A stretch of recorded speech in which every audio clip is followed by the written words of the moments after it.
오늘 함께 은혜 받을 하나님의 말씀은 요한복음 1장 1절에서 5절의 말씀입니다. 태초에 말씀이 계시니라.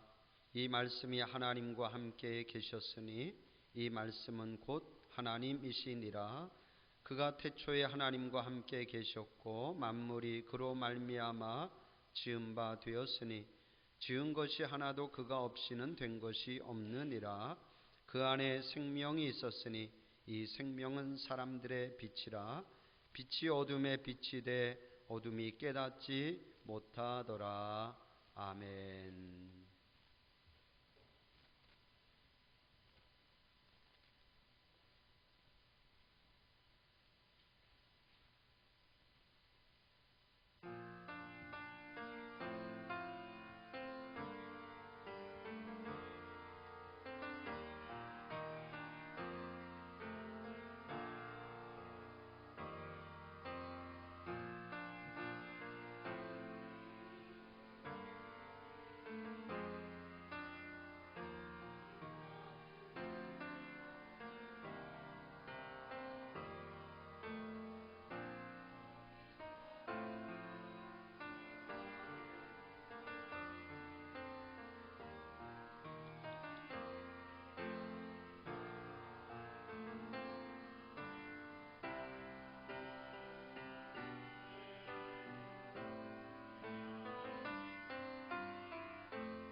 할렐루야.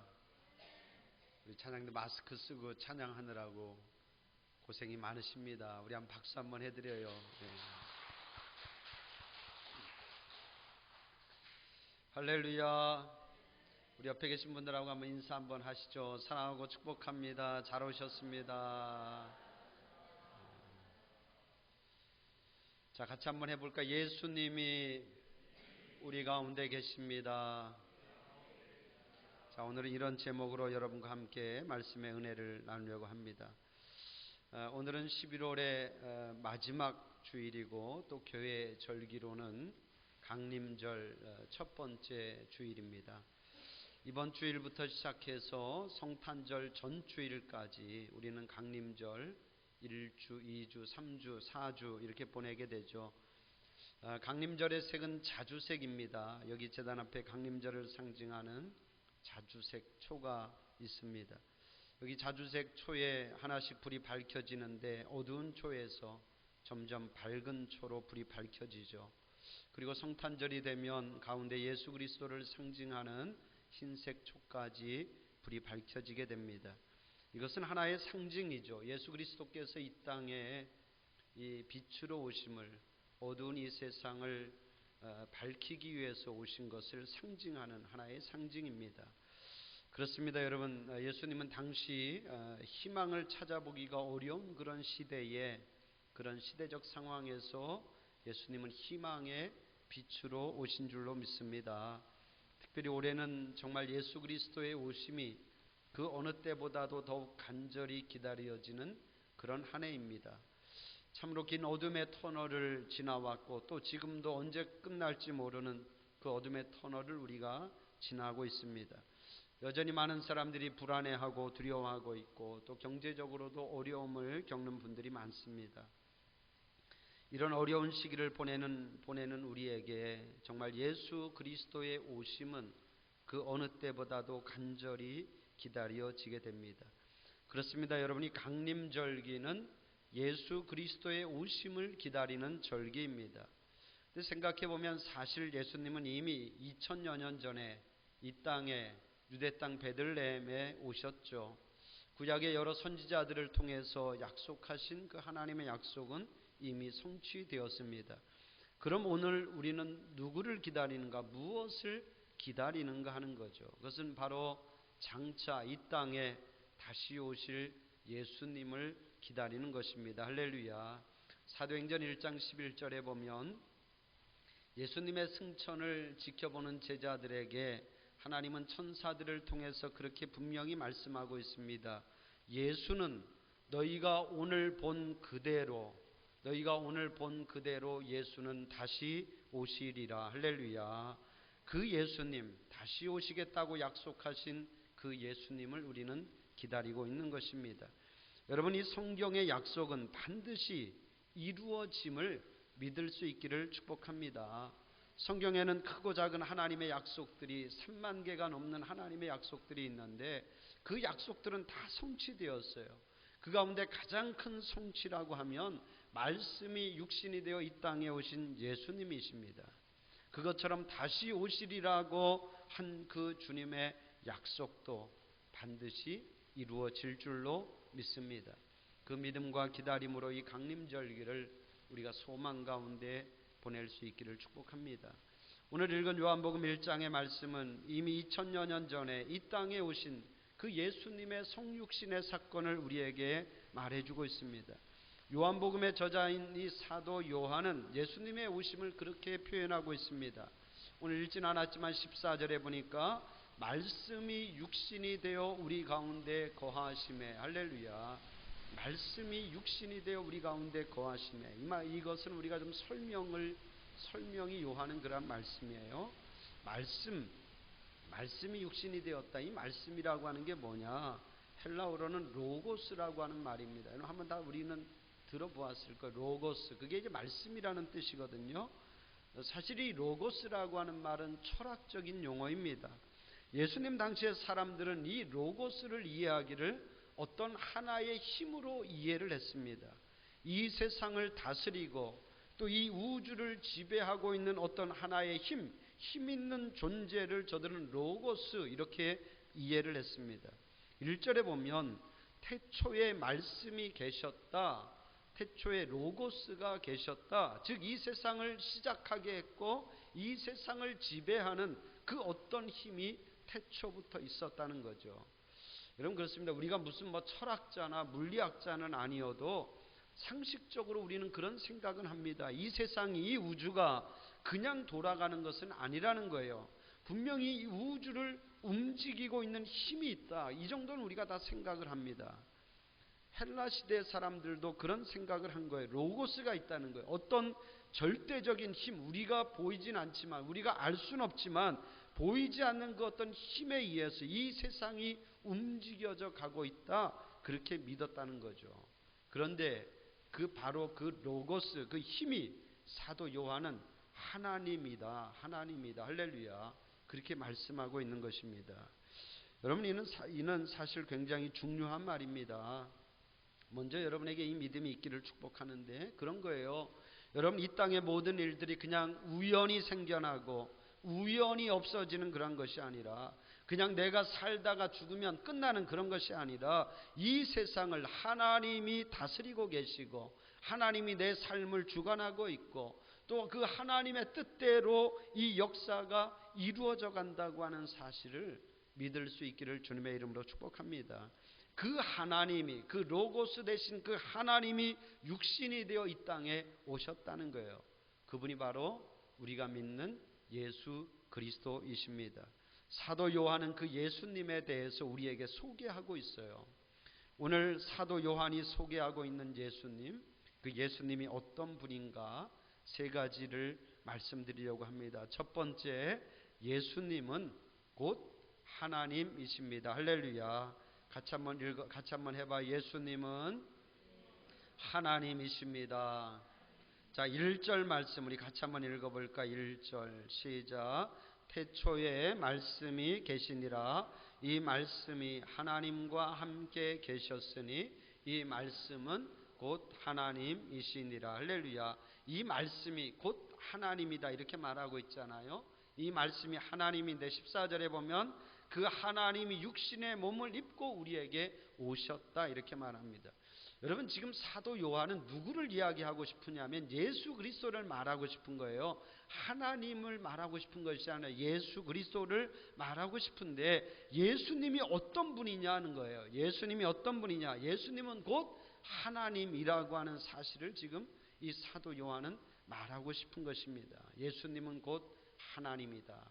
여러분 우리는 믿음이 있으니까 이 말씀을 우리가 아무렇지도 않게 받아들이지만 여러분 사실 이는 간단한 이야기는 아닙니다. 그렇잖아요 여러분. 하나님과 예수님 그 관계가 어떻게 됩니까? 아버지와 아들의 관계이잖아요.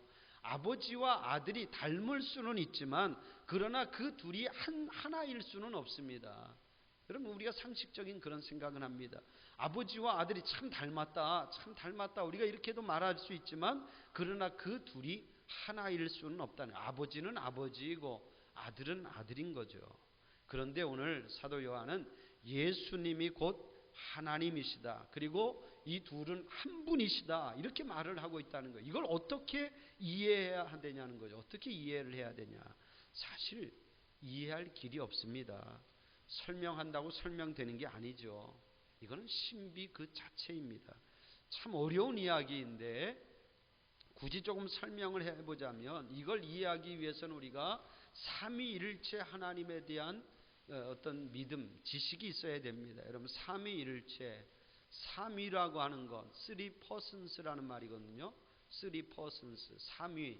그러니까 세 사람이라는 말이에요. 쉽게 말하면 세 사람이 일체 하나라는 거죠. 세 사람이 하나다.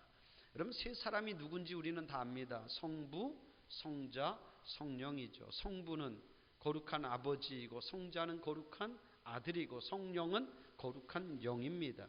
그 하는 일이 다 달라요. 하는 일이 다 다르잖아요. 성부는 이 세상을 창조하시고 다스리고 통치하는 일을 하시고 성자는 우리의 모든 죄를 구원하여 주는 역할을 하시고 성령은 우리를 돌보아주고 인도해주고 보호해주고 가르쳐주시는 그런 역할을 합니다. 그러니까 성부, 성자, 성령의 역할이 다 달라요. 역할만 다른 것이 아니라 각각 독립된 존재이고 독립된 인격입니다. 성부, 성자, 성령 서로 다른 이 세 사람인데, 세 인격인데 이것이 결국은 일체 한 몸이라는 거예요. 하나라는 것입니다. 한 분 하나님이시라는 거죠. 그래서 우리가 이를 성부 하나님, 성자 하나님, 성령 하나님 그렇게 말하고 그렇게 믿는 것입니다. 말씀드린 것처럼 우리는 이걸 그냥 여러분들이 지식적으로 아니면 진짜 믿음으로 우리는 이렇게 믿고 있지만, 그러나 믿음이 없는 사람들에게는 이 이야기가 참 받아들이기 어려운 이야기이죠. 여러분, 이거는 이 물리적인 이 세상에서는 통할 수 없는 이야기이고 어떻게 말로 설명할 수 없는 그런 어떤 신비적인 얘기라는 거예요.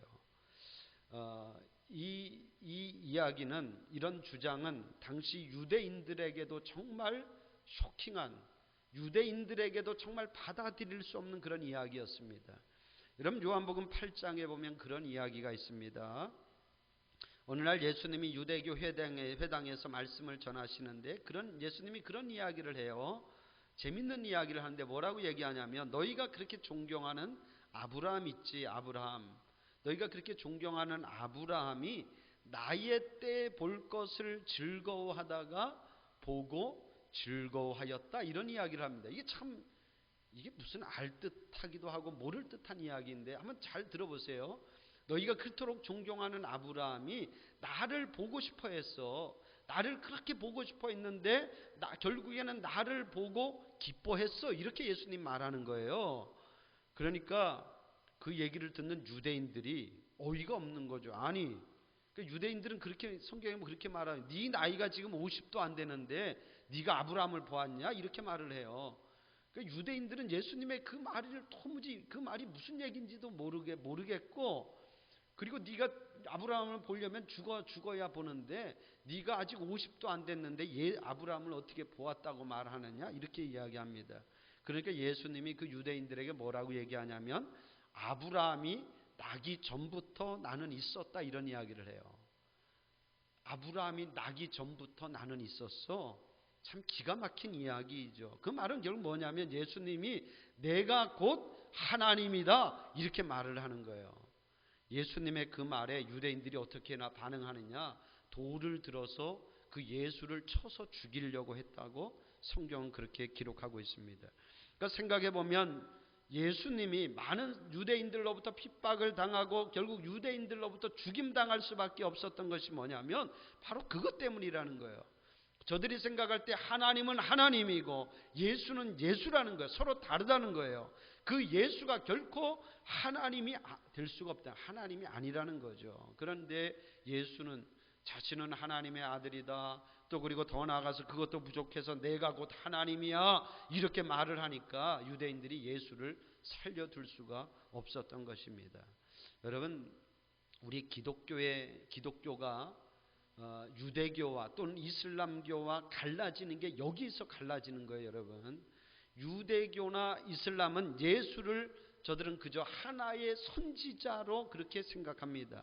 예수가 하나님의 아들이다, 예수가 곧 하나님이다, 이런 믿음이 없습니다. 그러나 우리는 예수는 하나님의 아들일 뿐만 아니라 예수가 곧 하나님이심을 믿는 줄로 믿습니다. 할렐루야.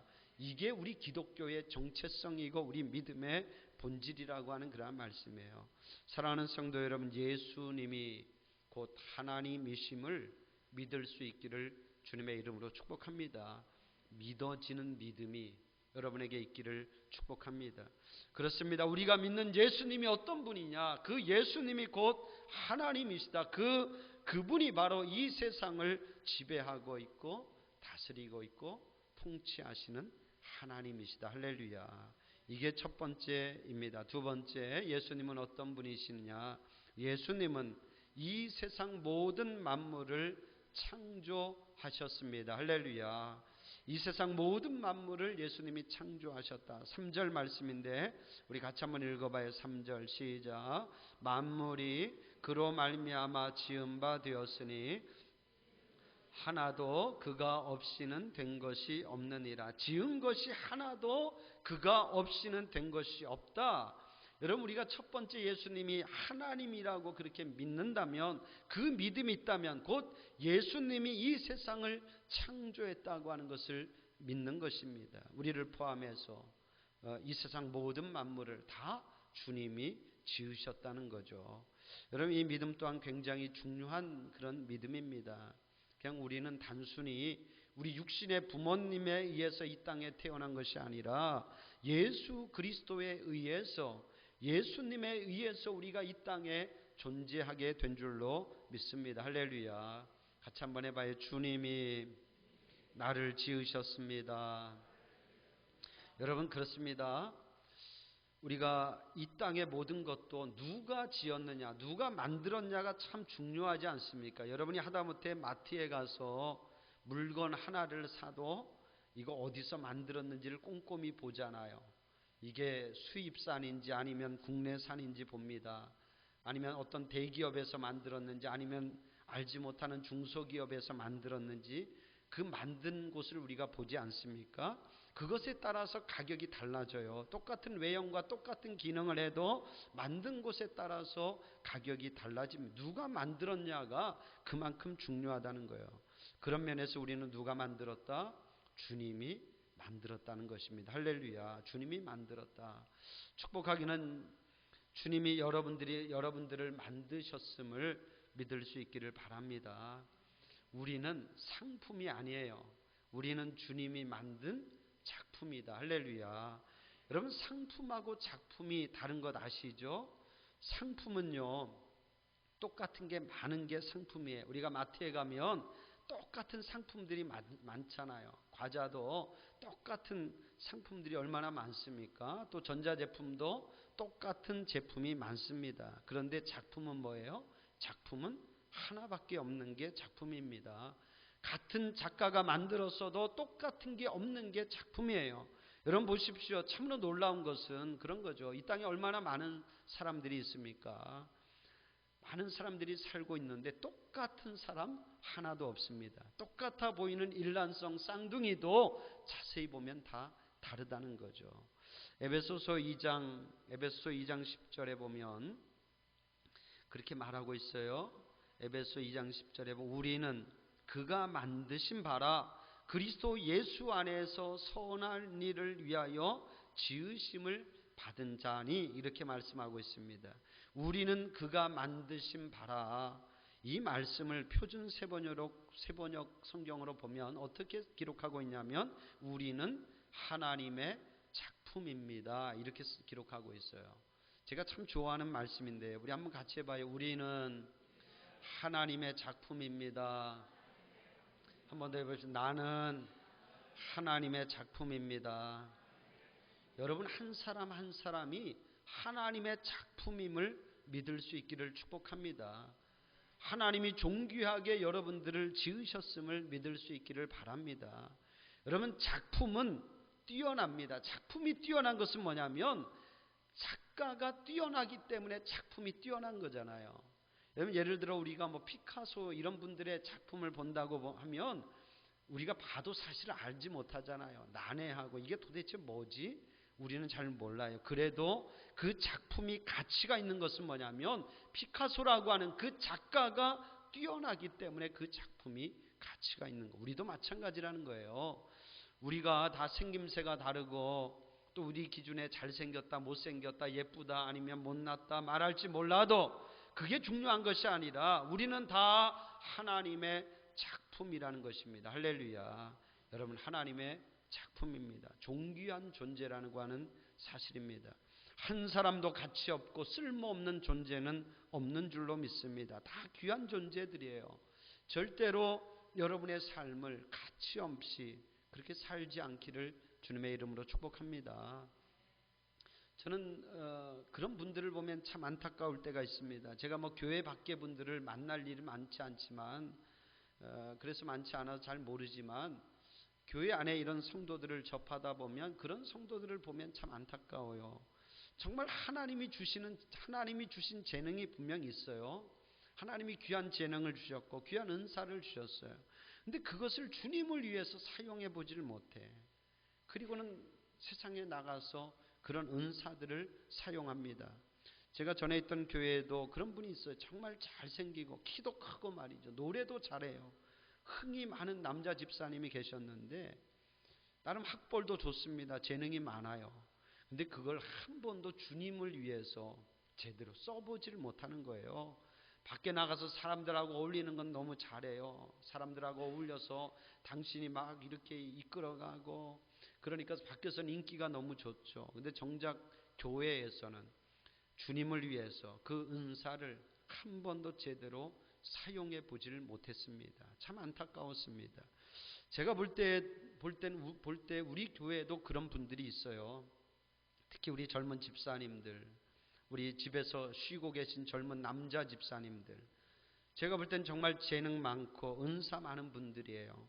정말 생각해보면 멋있게 주의 일을 할 수 있는 분들인데 그러지 못한 분들 보면 참 안타깝습니다. 여러모로 참 아쉬움이 많습니다.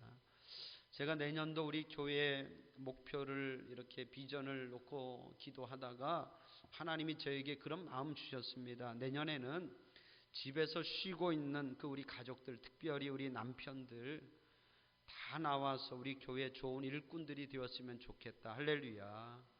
그런 어떤 마음을 하나님이 주셨어요. 물론 우리가 계속 기도하고 있지만 특별히 내년에는 정말 우리가 집중적으로 우리 가족 구원을 위해서, 특별히 우리 남편들 그들의 믿음 생활과 사명 감당을 위해서 더 많이 기도해야 되겠다, 이런 생각을 해보게 됩니다. 그분들만 다 나와도 우리 교회가 지금보다 훨씬 더 큰 일을 우리 교회가 감당할 수 있게 될 줄로 믿습니다. 할렐루야. 여러분 그렇습니다. 작품이 만들어졌을 때에는 그냥 묵기라고 만들어지지 않았잖아요. 여러분 작품이 만들어졌을 때는 다 만들어진 목적이 있는 줄로 믿습니다. 먼저는 그 만드신 분께 영광 돌리고 그 주신 은사와 재능을 이 땅에서 주를 위해서 마음껏 펼치라고 만들어 주신 줄로 믿습니다. 하나님을 영화롭게 하는 저와 여러분 우리 모두의 삶이 되기를 주님의 이름으로 축복합니다. 마지막 세 번째, 예수님은 생명의 빛이십니다. 할렐루야. 같이 한번 해봅시다. 예수님은 생명의 빛이십니다. 자, 4절 말씀 보면 같이 읽어봐요. 4절 시작. 그 안에 생명이 있었으니 이 생명은 사람들의 빛이라. 여러분 그렇습니다. 오늘날 가장 중요한 것이 뭐겠습니까? 그건 단연코 생명이죠. 생명. 사람들이 다 살기를 원합니다. 죽고자 하는 사람 아무도 없습니다. 여러분 지금 이 코로나가 무서운 것이 이게 우리의 생명을 위협하기 때문에 무섭잖아요. 생명을 위협하기 때문에. 특히 기저질환이 있고 면역력이 약한 분들은 이 코로나가 치명적인 위협이 될 수 있기 때문에 그래서 사람들이 코로나를 두려워하는 것 아니겠습니까? 그렇습니다. 생명이 소중합니다. 생명이 귀합니다. 그 누구의 생명도 하찮은 생명은 아무도 없습니다. 생명은 다 귀한 것입니다. 그런데 여러분 그 모두가 소중히 여기고 모두가 간직하고 싶어하는 그 생명의 근원이 어디냐? 생명이 어디에서 왔느냐 하는 거죠. 오늘 성경은 우리에게 분명히 말합니다. 예수 그리스도에게 생명이 있다고 그렇게 분명히 말씀하고 있습니다. 할렐루야. 예수 그리스도에게 우리의 생명이 있다는 거예요. 아니 무슨 소리야? 내 생명이 내게 달려있지 내 생명이 무슨 예수에게 달려있어? 사람들은 그렇게 말할지 몰라도 그게 아니라는 것입니다. 여러분 이 땅의 모든 생명은 예수 그리스도에게 달려있음을 믿을 수 있기를 축복합니다. 내 생명도 예수님에게 달려있는 것입니다. 성경대로 보면 우리는 원래 죽을 수밖에 없는 존재들이었어요. 아니 이미 죄로 인해 죽은 자들이었습니다. 그런데 생명이신 예수님이 우리 곁에 오셔서 우리 안에 오셔서 그 주님이 우리에게 생명을 주신 것입니다.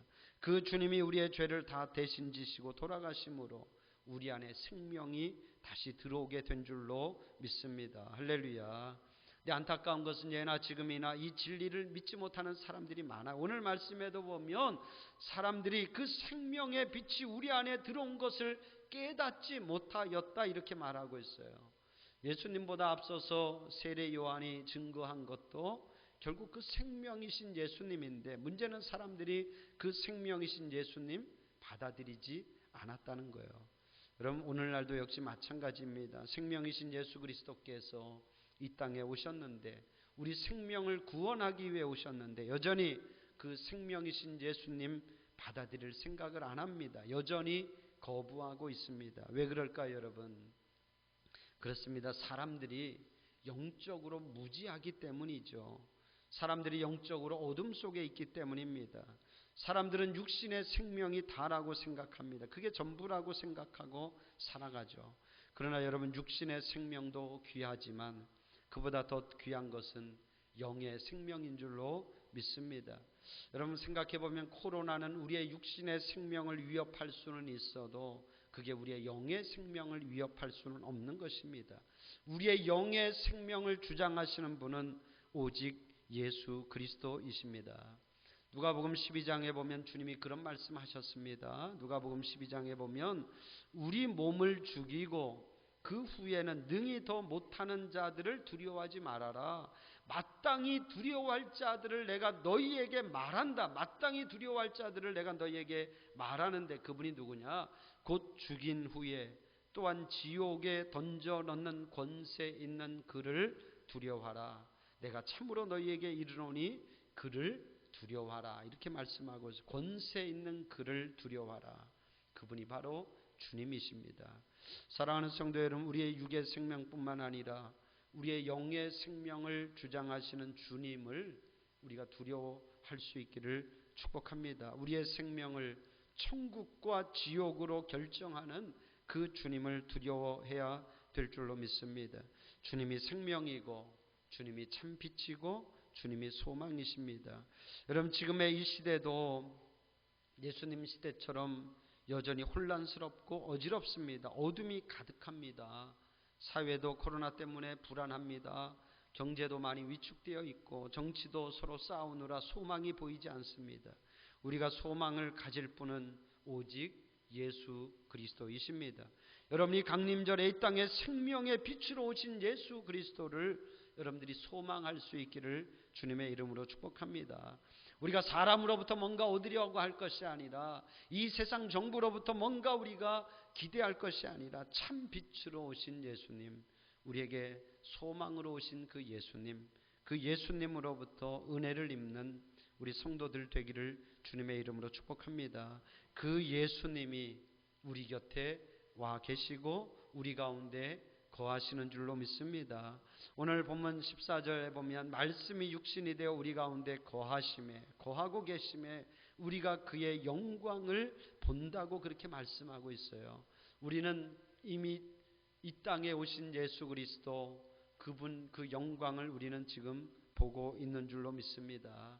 사랑하는 성도 여러분, 말씀드린 것처럼 하나님의 약속은 이미 성취되었어요.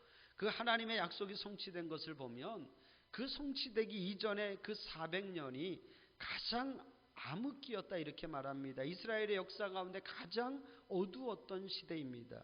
어쩌면 많은 사람들은 생각하기를 이제 하나님이 이 땅을 완전히 떠나셨구나.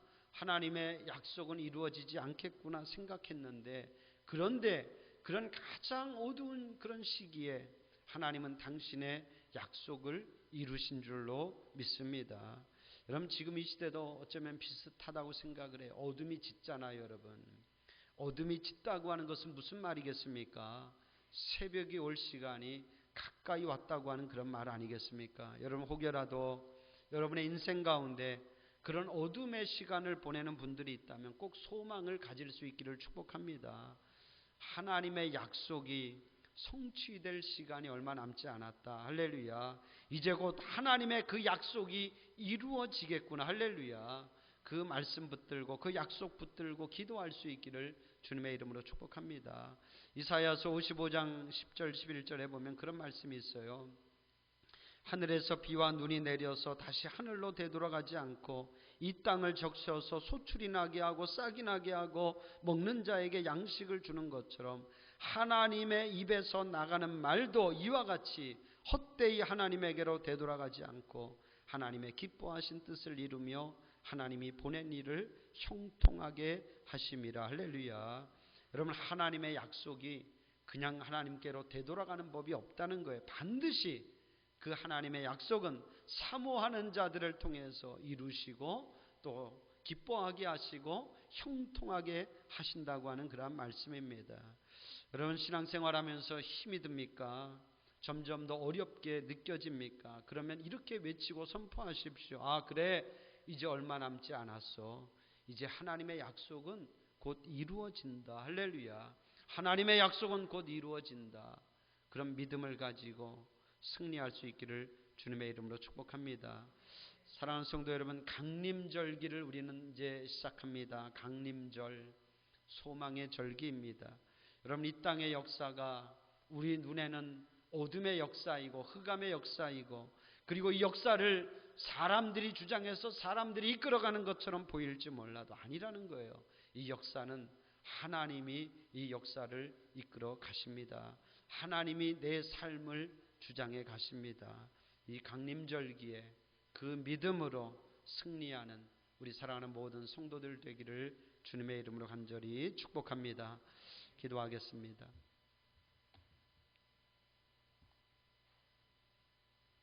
하나님, 흑암의 역사 속에서도, 캄캄한 역사 속에서도 하나님의 약속은 성취되었고 이루어졌습니다. 하나님이 이 땅에 예수 그리스도 이 땅에 보내주셔서 하나님 이 땅의 세상에, 이 어두운 세상에 희망을 주셨고 또 소망을 주셨고 생명을 주셨습니다. 하나님, 우리가 이 강림절기에 하나님이 보내주신 그 예수님, 우리와 함께하고 계심을, 우리 안에 거하심을 우리가 알게 하여 주시옵소서. 여전히 세상은 어둡고 또 혼란스럽지만 그래도 또 우리가 이 어두운 세상 속에서도 주님의 은혜를 힘있게 하여 주시고 주님이 늘 나와 함께함을 알게 하시고 믿게 하여 주시옵소서. 또한 우리는 장차 이 땅에 다시 오실 예수님을 기다립니다. 하나님, 이 강림절기에 이 소망 가운데 우리가 예수님을 기다리며 또 믿음으로 승리하게 하여 주시옵소서. 예수님의 이름으로 기도합니다. 아멘.